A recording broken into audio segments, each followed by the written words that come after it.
So, sa video nga na to, habang nagkakape tayo, nakita natin yung dating manukan na sobrang kalat, ano?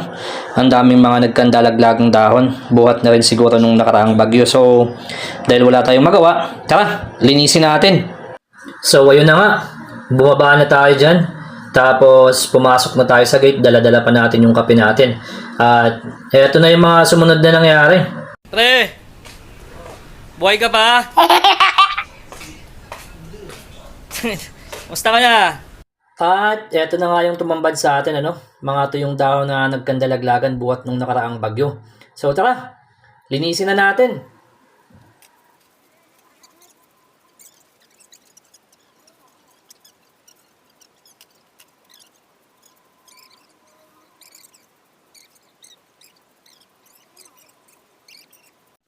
Malapit na nga pala tayong matapos dito, ano, nang dumating yung asawa natin para magpaalam.